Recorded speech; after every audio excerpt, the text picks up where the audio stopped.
Welcome back to another episode of Growing Up in the Wilds of Suburbia. I am your host, Sir Chad Everett Broshears, and I guess I'll leave this on for you guys. Today's episode is about core values and how powerful they are.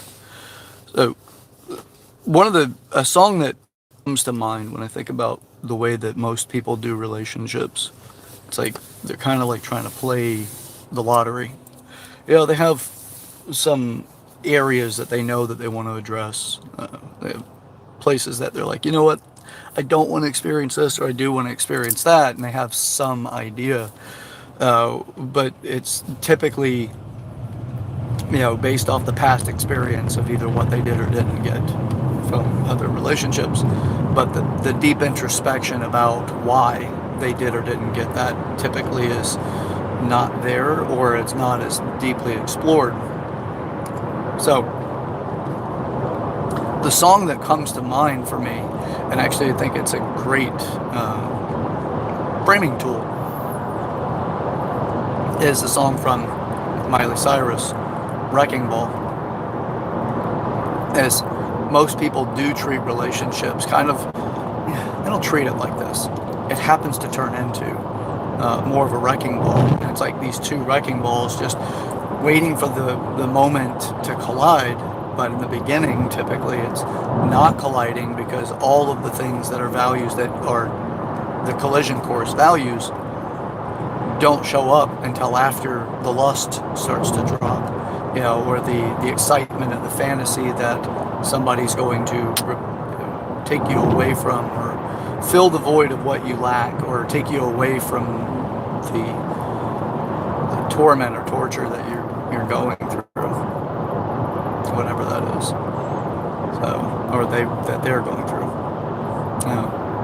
So what I find is more of actually what makes powerful opportunities for relationships is, one, you want to know what you want in a relationship, first of all. But I mean, it's not first of all. First of all, you need to know who you are. Like, you need to understand who you are at a core level. And that's core values. Get down to what that is. As I spoke about in the previous video, I did talk about the I core values, which is I being me, I, self. And those core values, it's like no one else is responsible for what those are. Not a person on this planet is responsible for your core values, especially your I core values. You put yourself to bed. That's a core value, what time you put yourself to sleep. What types of food you eat, that's your choice. In nearly every circumstance, you have a choice. Now, maybe if you're in another country where you have more government rule and restrictions, or totalitarianism, but other than that, you're not North Korea. You choose what you want to eat. You put what you put in your body. That's a core value choice, even though it may not sound like it, or it may not occur that way. But yes, that's one of your core values, because that's going to be the thing that you build your body with. The thing you create your health with, or in part what you create your health with is greatly from your food. But so that's another core value. Education, how you educate yourself, how you choose to perceive moments. Those are core values. May not sound much like it, but it's for your development. No one can interrupt that. It's your choice. It's like your integrity. Your integrity, no one can take that from you. Now, I'm not saying integrity is a core value, although integrity holds your core values in place. Integrity is it's the way you solidify yourself in the world is through integrity. But your core values is how you understand who you are, so that you can solidify yourself. So all these things are your core values. There's a bunch of them, but it's going through that list. It's all about what you need to do for yourself to feel like you're taking care of yourself, so that you feel like you've nourished yourself, that you care for yourself in a way that if you already don't feel like you care for yourself, like your best friend, like somebody that you're required to take care of, then you have to reevaluate what your core values are. You may not love yourself enough. You may be looking for somebody else to love you so that you can you feel that you're loved. You feel like you love yourself more because of somebody else. That's taking you away from your core values because you're not going to facilitate what you need to be whole, if you will. Because the greatest relationships and loving relationships come from those that the person loves themselves the most, or not the most, like against somebody else. They love themselves enough that they can truly be themselves with somebody else. So that's the I core values. It's not an exhaustive list, but as you go through it, using that as a frame of reference, other variables, right? Like if you enjoy playing music for, whatever your leisure time thing is that makes you feel like you're caring for yourself, that's a core value, an I core value. What's your rewards? How do you reward yourself for things? And what's the balance of your rewards? If you have more reward than the work necessary, then that would be an imbalance in it, and that could be that it's coming from a selfish place, and it's you being selfish against yourself. You're being selfish against your future self. There's just the core value systems are actually incredibly valuable, and a great place to create potency in your life. Now we core values. A we core value is one that it's it's made up of exactly the same structural concept of an I core value, but it's when you do it with your partner. The reason why this is so important is, in the beginning when you meet people, typically it's not about core values. It's usually just the excitement. Core values actually do not take the excitement away. It's a very mature conversation that so few people have when they first meet each other and just realize that they like each other. So it's a very rare thing because the excitement's there, and it's like I don't care, especially when you're in the escapism. I'm just happy to be away from whatever it was. I'm happy to be distracted. I'm happy to just not have to deal with whatever the other reality is. You're not going to be that prone to jumping on something that might potentially upset the moment. So, excuse me. So it's understandable. That's not necessarily something we do with ourselves with the I values. We did that a long time ago when we were babies. But when we meet new people and have somebody get involved in our life, that's usually not the high priority, although it's in my opinion, it is the most beneficial priority for a relationship. Get the values out of the way, and how you establish your we core values, which again, that's we as in two people. Once you establish that, or whatever the relationship is made of, modern relationships now have more than one or more than two people, and it's a growing population where that's happening. So it's not as much traditional relationships. We're getting more of the alternative relationships that are coming up. But we value is whoever's in that relationship. In that direct, especially intimate partnership type relationship. Now, the way to get to we values with that person or with the other individuals is you make sure they've done the work to get their I values. If they haven't, and in most instances, you're going to find that people have not done this. So you talk to them about their I values, get them to understand, like how to come to an understanding of those things, so that they can bring their I values to the table, so that you can understand them, because it's like the five love languages. you're almost never going to have identical love languages with your partner in every aspect. And in my experience, they can change over time.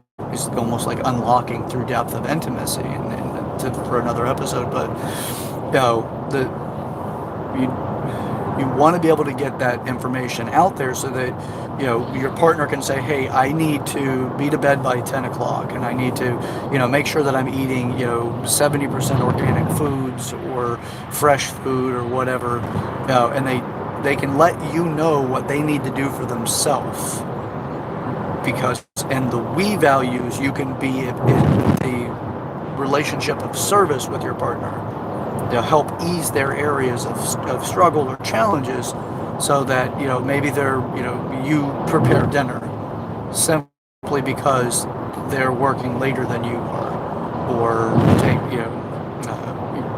you may do the taxes for them or whatever, run their books. There's all kinds of things that you can do to support them in their endeavors, and that's how we values work. This is what I'm going to do to care for the relationship. And the I values, you have to care for you as if you're the most sacred thing to care for. And the we values, you take that most sacred thing that you care for, which is you, to the relationship to create a sacred thing between another person and yourself, which then becomes an almost identical sacred thing to the most sacred thing to you, which is you have to take care of yourself. Otherwise, if you don't take care of yourself, you train other people not that you don't take care of yourself, and that you give them opportunities to do what they want, right? And to potentially use a vice against you and create more hardship. So when you understand your I values, you understand your partner's I values, you're not mad at them if they get to bed later than you or earlier than you. Oh, and if you are mad at them, it's about your evaluation of why you're mad at them, because they've given you their honesty. They've given you what they need for them to be whole, right, to care for themselves. Perhaps they like to play, piano. They like to play that at 11 o'clock at night, and you don't, and you're in bed because you have to get up early. And when they first start doing it, they play it, and they play on a whatever regular piano, and you can clearly hear it while you're trying to sleep. And if it's not soothing and relaxing to you, then it may keep you awake, and that's a discussion to have with your partner. And perhaps an outcome to that would be, okay, well, now we know what to use. Maybe your partner now uses a keyboard that doesn't, that they only hear through a headset. There's different ways of working with it so that it's not a fight. It's constructive development. It is, you're developing something with somebody else. You're not destroying anything. But this is how you create that clarity. You understand what they need. So once you both understand what you both need, which is an open and honest sharing, and it really has to be the most honest space that you can create. You have to create it so that you're not afraid of what you're going to hear.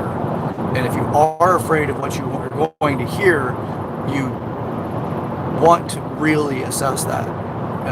Why are you afraid of it? What's wrong with what you're hearing? Somebody else sharing from a very genuine or authentic space. Because once you understand their I values, then you can start discussing the we values. And the we values are the way that the relationship works in the world.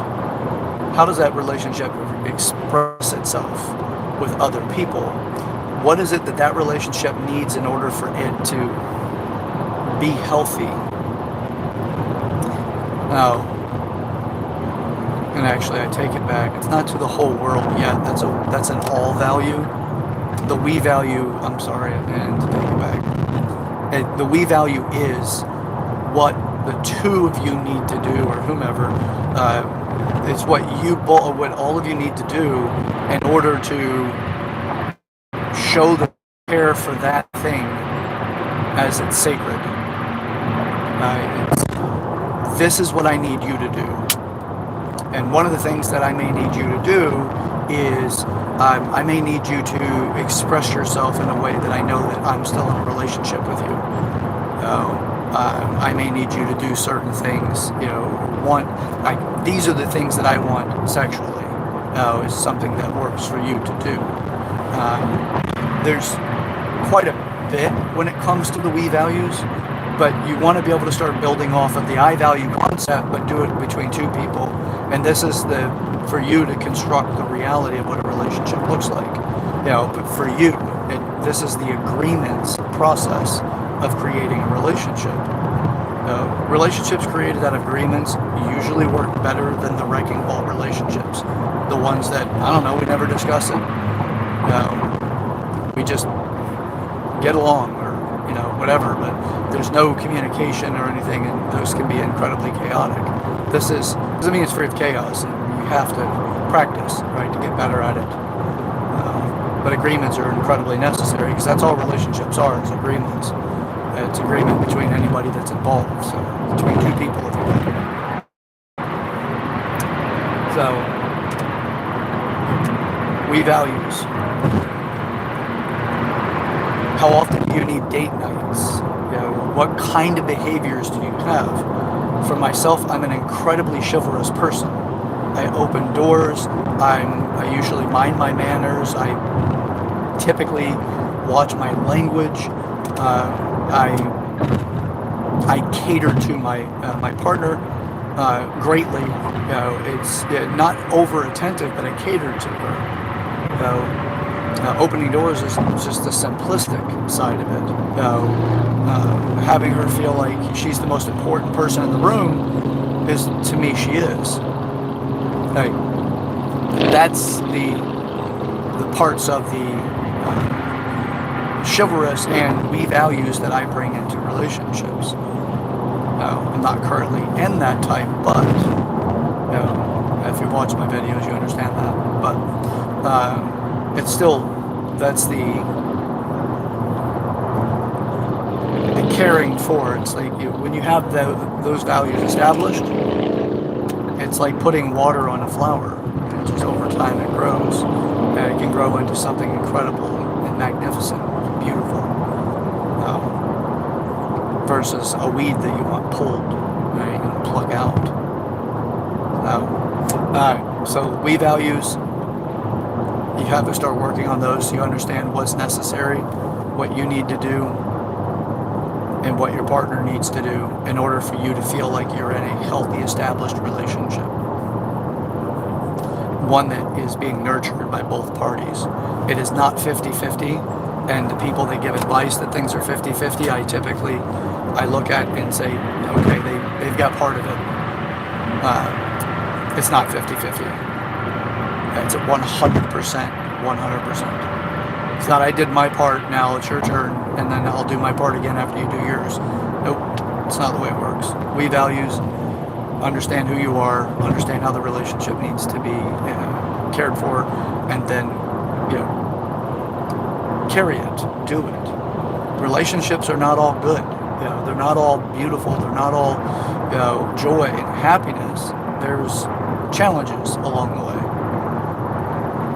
And if you don't know your core values, you may not ever be able to express to your partner what those values are, and which ones are the ones that would be the death of the relationship by one occurrence, one infraction. It's a horrible place to be whenever one infraction can destroy everything that you've created with another person, especially if it's unknown. And common sense does not hold value in that conversation. I've discussed common sense in a previous episode, actually several years ago, but well worth it. So if you go to the common sense video on my in the library, you'll see more about what I'm talking about. So, all right, I'll actually discuss the we value, or all values, and it's all just a continuation of what it is, right? A we value, you build from the I value. So if you take the I value, the we value, then you create the all value. And the all value is the way that the relationship is in the world. And I started that earlier and I had to correct it. That's not a we value, it's an all value. All values is how the relationship is in the world. It's how it interacts with other people, other couples, other individuals. It is it is all about um, expanding, if you will. It's like the I value is a small bubble.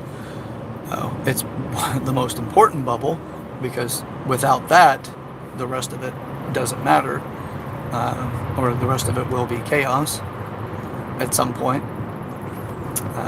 Is resentment and all the other fun things that come out of feeling that you've been neglected, and a lot of that is you neglected yourself, then you blame it on others. Because we're in a society that teaches you it's not your responsibility or your fault, and that you're entitled to things. Which means if you're entitled to something, somebody else has to do it for you, which means they're responsible. And that is a slippery slope of lunacy.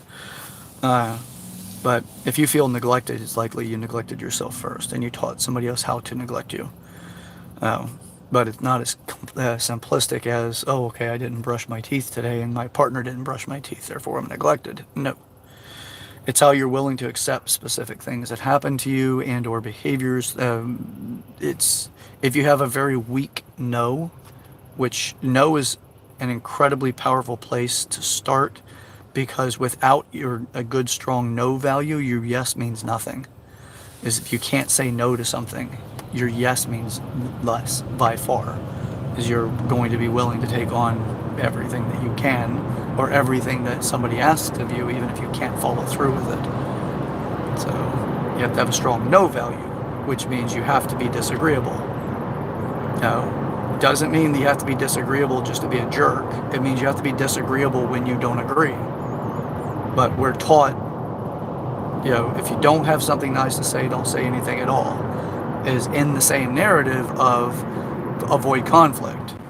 You know, that strips you down from self-expression, and the problems that come out of that is that it can create a world of chaos because you're not strong with a no. You have to have degrees of disagreeableness. Uh,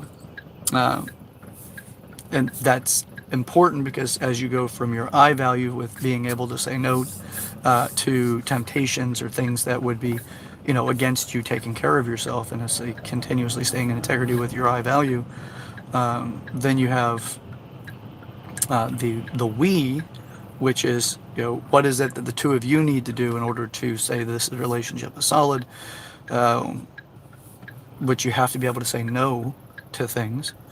And then in the all, the world is going to, in my experience, the world tries to take your relationship apart through different means. And some of that's temptation, some of that is insecurity, some of that is, just exhaustion. I mean, there's so many things that the world will take your relationship apart at. Just simply because it's the way that things are, right? We have too many things that are influencing our behaviors, like with television, with the media overall. So a lot of it that is all about how to be more and more narcissistic and be less and less caring of others, be more centered on how something is wrong versus centering on the things that are right, things that are in alignment with you. We're not really. That's not something we're inundated with. We're inundated with things that upset us, things that challenge us. All values means that it's like raising your values, right? As an I value is like a baby. A we value is like, the teenager. And then the all values is more like the adult. It's the one that's supposed to be mature enough to navigate everything.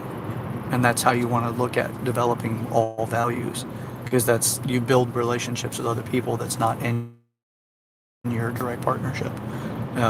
Friends of friends or yours, they all fall into the all category.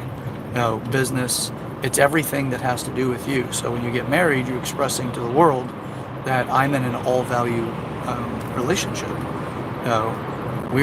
It's we. And you now know about it because we're married, and we made our declaration that we're together, and we told the world that we're married, and there's a specific set of things that we do because of that declaration.